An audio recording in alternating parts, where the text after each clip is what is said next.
کہ اگر فارس الدین اکتئی نے مجھے سلطان تسلیم کرنے سے انکار کر دیا تو میں تاج و تخت سے دستبرداری میں لمحہ بھر بھی تاخیر نہیں کروں گا۔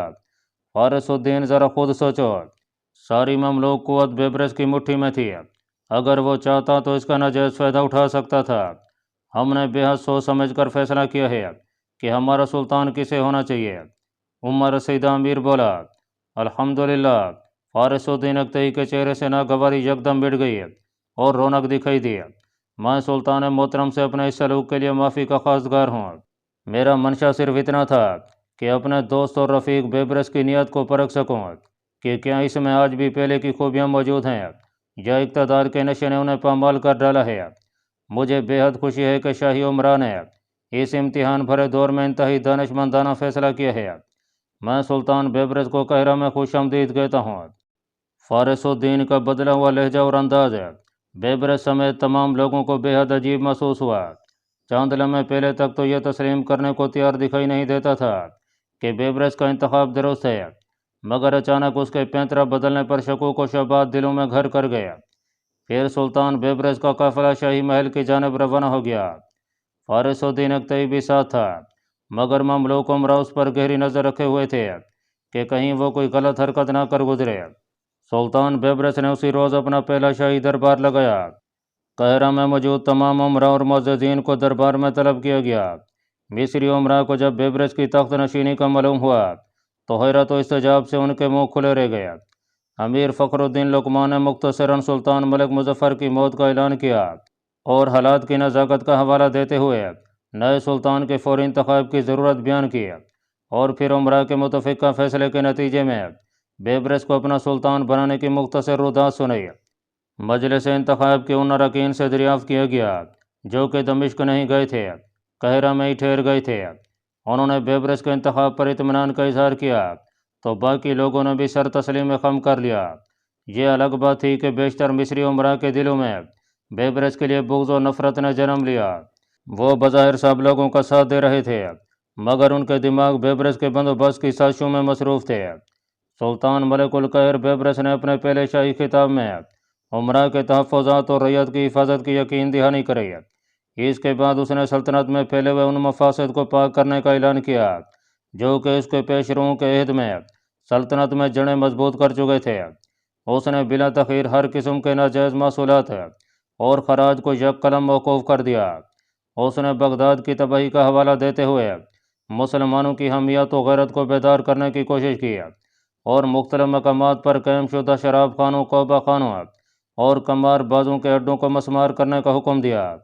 اس نے پہلے ہی دن شریعت اسلامیہ کے خلاف مختلف امور کے خاتمے کے لیے اتنے احکامات جاری کیے کہ دربار میں خوشی کی لہر دوڑ گئی۔ بیبرس پہلے سلطانوں سے بے حد مختلف ثابت ہوا۔ اس نے عمرا کی اس درخواست کو بھی رد کر دیا جو کہ انہوں نے تخت نشینی کی خوشی میں جشن کے انعقاد کے لیے پیش کی تھی۔ بیبرس رات گئے تک دربار کے مختلف معاملات کو دیکھتا رہا اور ان کے بارے میں مناسب احکامات جاری کرتا رہا۔ وہ قاہرہ میں تعطل کے شکار امور سے جلد فراغت پا کر شام کی جانب روانہ ہونا چاہتا تھا جہاں تتاری خطرہ بدستور برقرار تھا۔ ٹھہرو! نقاب پوش شخص کی تیز آواز سناٹے میں گونجی۔ گل وکوز پہلو بدل کر رہ گئی۔ اس آواز سے اس کے کان بخوبی آشنا تھے۔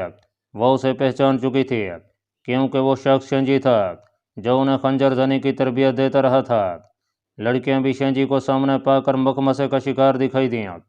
تم لوگ یہاں سے فرار ہونے کی کوشش کر رہی ہو جو کہ انتہائی خطرناک اور ناقابل معافی فعل ہے۔ شاید تمہیں معلوم نہیں کہ شیخ کبیر الدین فرار ہونے والوں کے ساتھ کیا سلوک کرتا ہے۔ شنجی، گل وکوز بولی، تم ہماری راہ میں رکاوٹ بننے کی کوشش نہ کرو، کہیں ایسا نہ ہو کہ ہمیں تمہاری لاش بھی یہیں گرانا پڑے۔ اگر تم یہ سمجھتے ہو کہ ہم تمہاری کسی نصیحت پر کان دھریں گے تو یہ تمہاری غلط فہمی ہے۔ بہتری اسی میں ہے کہ ہمارے راستے سے ہٹ جاؤ۔ بے وقوفی کی بات مت کرو، میں تمہارا دشمن نہیں ہوں۔ شنجی نرمی سے بولا، مجھے اندازہ تھا کہ آج رات تم ایسی نادانی ضرور کرو گی، اس لیے میں یہاں رات سے موجود تھا۔ تم شاید یہ نہیں جانتی ہو کہ یہاں صرف ایک منزل نیچے ہزاروں کی تعداد میں خونخوار سپاہی موجود ہیں جو شیخ کبیر الدین کی اندھا دھند پوجا کرتے ہیں، اور وہ تمہیں کسی قیمت پر یہاں سے باہر نہیں نکلنے دیں گے۔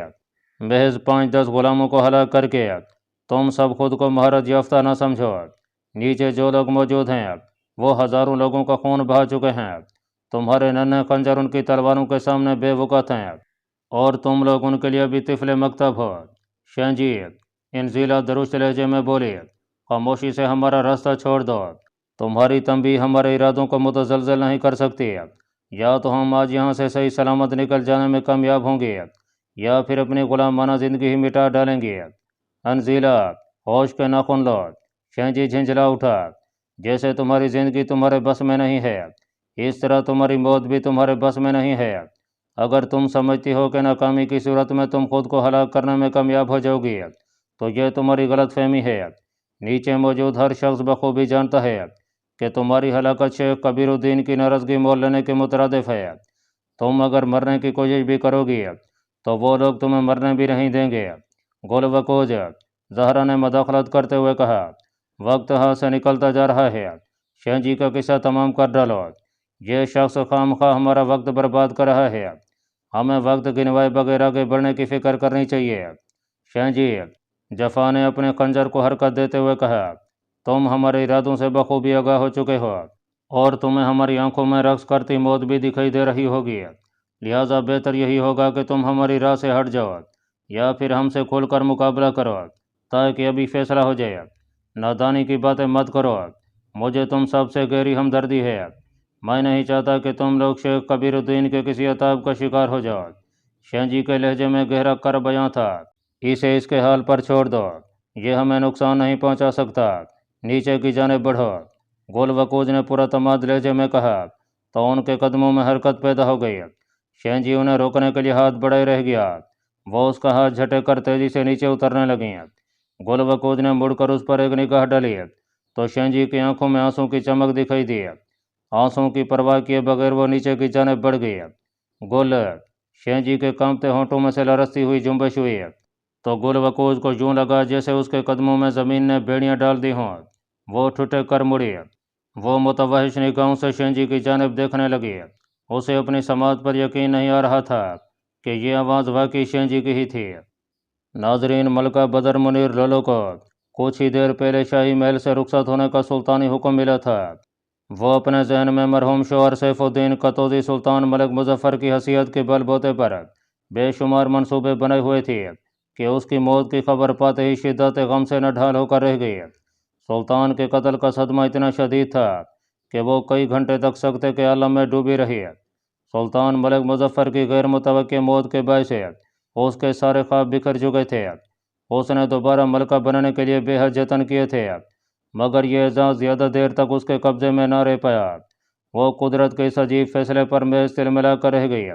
جب اسے شاہی کنیز نے سلطان ملک قہر کا حکم سنایا تو وہ بے حد حیران ہوئی کہ اتنی تیزی سے نئے سلطان کا انتخاب بھی کیا جا چکا ہے۔ جب اس نے سلطان ملک قہر کے بارے میں دریافت کیا تو اپنے شوہر کے قاتل کا نام بطور سلطان سننے پر وہ بے چینی و بے قراری سے پہلو بدل کر رہ گئی، غصے سے وہ بھری ہوئی دکھائی دی۔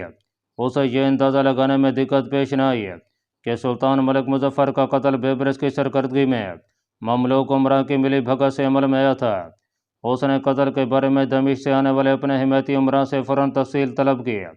کچھ ہی دیر میں اس کے پاس دمشق میں رونما ہونے والے حادثے کی کافی معلومات پہنچ گئیں۔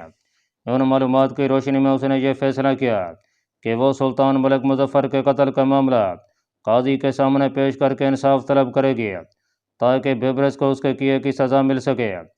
اس نے فوری طور پر سلطان ملک قہر کی خدمت میں یہ پیغام بھیجا کہ انہیں محل خالی کرنے کا حکم جاری کرتے وقت یہ خیال کرنا چاہیے تھا کہ وہ اپنے شوہر کی موت کے بعد عدت کی حالت میں ہے۔ شریعت اسے یہ حق دیتی ہے کہ وہ شاہی محل میں رہ کر اپنی عدت پوری کرے، لہٰذا وہ اس حالت میں کہیں نہیں جائے گی اور زمانہ عدت تک محل میں ہی مقیم رہے گی۔ سلطان بیبرس کے پاس جب ملکہ بدر منیر لولو کا پیغام پہنچا تو اس نے کچھ دیر سوچنے کے بعد اسے شاہی محل میں قیام کی اجازت دے دی۔ سلطان بیبرس کے ذہن میں یہ خدشہ موجود تھا کہ ملکہ بدر منیر اپنی بدطینت فطرت کے باعث ضرور کوئی نہ کوئی مشکل کھڑی کرے گی۔ اسے مشکلات سے نمٹنے کی تو فکر نہ تھی، مگر حالات کی نزاکت کو مد نظر رکھتے ہوئے وہ ایسے بکھیروں میں نہیں پڑنا چاہتا تھا۔ ملکہ بدر منیر کو جب شاہی محل میں قیام کی اجازت مل گئی تو اس نے اپنے اختیارات کا استعمال کرتے ہوئے اپنے باعتماد اور وفادار مصری عمرا سے خفیہ روابط بڑھائے۔ دن کے مختلف اوقات میں مصری عمرا اس کے پاس آتے رہتے۔ یہ سلسلہ کافی دن تک جاری رہا۔ ملکہ بدر منیر نے ان عمرا کو مختلف حربوں سے اس بات پر آمادہ کرنا چاہا کہ وہ سلطان ملک مظفر کے قتل کے معاملے میں ملکہ بدر منیر کا ساتھ دیں، اور سلطان بیبرس پر عدم اعتماد کا اظہار کرتے ہوئے اسے معزول کروانے میں اس کی معاونت کریں۔ ساتھ ہی اس نے انہیں یہ بھی باور کرانے کی کوشش کی کہ وہ اس کے بھائی علاؤالدین لولو کو اپنا نیا سلطان منتخب کریں، کیونکہ وہ اس کڑے وقت میں بلاد مصر کا حقیقی محافظ ثابت ہو سکتا ہے۔ عمرا سلطان ملک مظفر کے معاملے میں تو اس کا ساتھ دینے پر آمادہ دکھائی دیے، مگر علاؤالدین لولو کو بطور نیا سلطان منتخب کرنے میں انہوں نے ہچکچاہٹ کا مظاہرہ کیا۔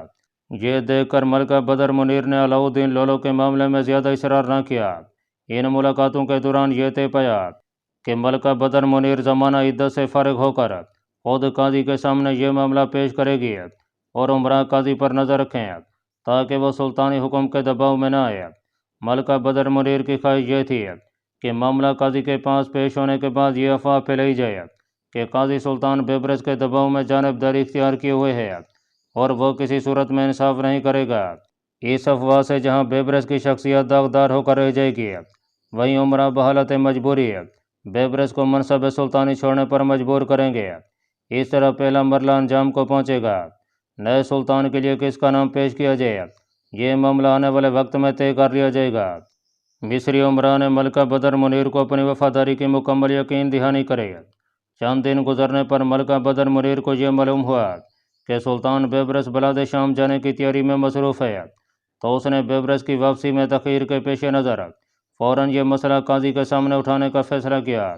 اس نے ایک طویل مراسلے میں اپنی شکایت تحریر کی اور اپنے ایک وفادار غلام کے ہاتھوں قاضی کے پاس بھیج دیا تاکہ بیبرس کو بلاد شام جانے کا موقع ہی نہ مل سکے۔ دوسرے روز شاہی کنیزوں نے اسے حراست میں لے جانے کا حکم سنایا تو وہ محض پہلو بدل کر رہ گئی۔ کنیزوں کے ساتھ سپاہی موجود تھے جنہوں نے ملکہ بدر منیر کو مطلع کیا کہ سلطان ملک القاہر نے اسے اس وقت دربار میں حاضر ہونے کا حکم جاری کیا ہے۔ شاہی حکم سن کر وہ پریشان ہو گئی۔ اس نے یہ جواب بھجوانے کی کوشش کی کہ وہ چونکہ ایام عدت میں ہے لہٰذا محل سے باہر نہیں جا سکتی، تو شاہی کنیزوں نے اسے آگاہ کیا کہ سلطان ملک قاہر نے دربار میں اس کے پردے کا پورا اہتمام کیا ہے۔ ملکہ بدر منیر خدشات میں الجھی ہوئی چاروں ناچار کنیزوں کے ساتھ دربار کی جانب روانہ ہو گئی۔ دربار پہنچنے پر اسے ایک جانب خاص قسم کے حصے میں بٹھایا گیا جہاں موٹے کپڑے کے پردے لٹکا کر پردے کا اہتمام کیا گیا تھا۔ ملکہ بدر منیر سلطان بیبرس کچھ دیر خاموش رہنے کے بعد دھیمے لہجے میں بولا، مجھے تم سے بے حد ہمدردی ہے۔ تمہارے شوہر کو میں نے جان بوجھ کر قتل نہیں کیا تھا۔ حقیقت تو یہ ہے کہ تمہارے شوہر نے مجھ پر حملہ کرایا۔ اس کے پیچھے اس کا کیا فائدہ ہو سکتا ہے، میں اس سے بے خبر ہوں۔ البتہ میں نے اس کی حرکت کے بارے میں اسے وضاحت چاہی تھی جو اس نے دینے سے انکار کر دیا تھا۔ دمشق میں مملوک امیر غیاث الدین قرطئی کی ہلاکت اور مجھ پر حملے سے یہ ثابت ہوتا ہے کہ تمہارا شوہر چالاکی و مکاری سے مملوک عمرا کو راستے سے ہٹا کر اقتدار پر قابض ہونے کا خواہش مند تھا، حالانکہ یہ اقتدار اسے انہی مملوک عمرا کے باعث حاصل ہوا تھا۔ اگر میں تمہارے شوہر کے گناہوں کا پنڈارا کھولوں تو وہ گناہ گار نکلے گا۔ میں نے مرے ہوئے شخص کو مزید بدنامی سے بچانے کی کوشش کی ہے۔ اگر تمہیں عمرا کے بیانات پر یقین نہیں ہے تو تمہیں اس امر کی اجازت حاصل تھی کہ تم قاضی القضات برہان الدین کے پاس معاملہ پیش کر سکتی تھی، مگر تم نے درست راستے کو چھوڑ کر غلط طریقہ اختیار کیا اور ریاست میں بدامنی اور انتشار پھیلانے کی کوشش کی ہے جو کہ قانون کی روح سے جرم قرار پاتا ہے۔ اس بغاوت و سرکشی کی سزا سلطانوں کے ہاں موت مقرر ہے۔ اگر بات صرف مجھ تک محدود ہوتی تو میں تمہیں فراخ دلی سے معاف کر دیتا، مگر قانون سب کے لیے یکساں ہے اور تم قانون کی خلاف ورزی کر چکی ہو۔ سلطان بیبرس کی بات مکمل ہونے پر امیر فخر الدین لقمان اپنی نشست سے اٹھا اور بلند آواز میں بولا، گزشتہ 1 ماہ سے سابق سلطان کی ملکہ بدر منیر نے سلطان ملک القاہر کے خلاف عمرا کو بھڑکانے اور مختلف سازشوں کی تکمیل کی منصوبہ بندی کا سلسلہ شروع کر رکھا ہے جو کہ نظام سلطنت میں خلل پیدا کرنے کی کوشش ہے۔ سلطان ملک مظفر کی موت کے عینی شاہدین نے اسے حادثہ قرار دیا ہے اور ملک القاہر بیبرس کو متفقہ طور پر اپنا سلطان تسلیم کیا ہے۔ اس وضاحت کے بعد امور سلطانی میں دخل اندازی کرنا ریاست کے قانون کے تحت جرم ہے۔ میں چاہوں گا کہ کسی فیصلے کے سنائے جانے سے پہلے سابق ملکہ بدر منیر اپنے اس طرز عمل کی وضاحت خود کرے۔ یہ سراسر جھوٹ اور بہتان ہے۔ ملکہ بدر منیر تیز آواز میں بولی، مقتول سلطان کی بیوہ ہونے کی بنا پر مجھے یہ حق حاصل ہے کہ میں اپنے شوہر کے قتل کی چھان بین کروا سکوں۔ اس کے لیے میں نے قاضی القضات برہان الدین کی عدالت میں اپنی فریاد بھیج دی ہے۔ وہ انصاف سے کام لیتے ہوئے معاملے کی اصل نو چھان بین کریں تاکہ اصلی قاتل کو سزا دی جا سکے۔ چونکہ میرے پاس ایک معقول وجہ موجود ہے، لہذا سلطان ملک القہر کے خلاف مجھے کوئی سازش کرنے کی ضرورت نہیں ہے۔ ملکہ بدر منیر امیر فخر الدین لقمان نے پوچھا، کیا تم اپنی قیام گاہ میں بے پردہ عمراء کے ساتھ ملاقاتیں نہیں کرتی رہی ہو اور انہیں اس بات پر آمادہ نہیں کرتی رہی ہو کہ وہ سرکشی اختیار کر کے سلطان ملک قہر پر بدگمانی ظاہر کریں اور فساد برپا کر کے قتل و غارت کا سلسلہ شروع کریں؟ یہ بات درست ہے کہ میرے شوہر کے خیر خواہ ذرائع ہمدردی میرے پاس تعزیت کے لیے آتے رہے ہیں اور میری ڈھارس بندھاتے رہے ہیں، مگر یہ جھوٹ ہے کہ میں نے فساد کے لیے انہیں آمادہ کرنے کی کوئی کوشش کی ہے۔ ملکہ بدر منیر نے صفائی پیش کی، ملکہ بدر منیر، تمہارے ان تمام خیر خواہوں کو گرفتار کر لیا گیا ہے اور ان سے حقیقت اگلوائی جا چکی ہے۔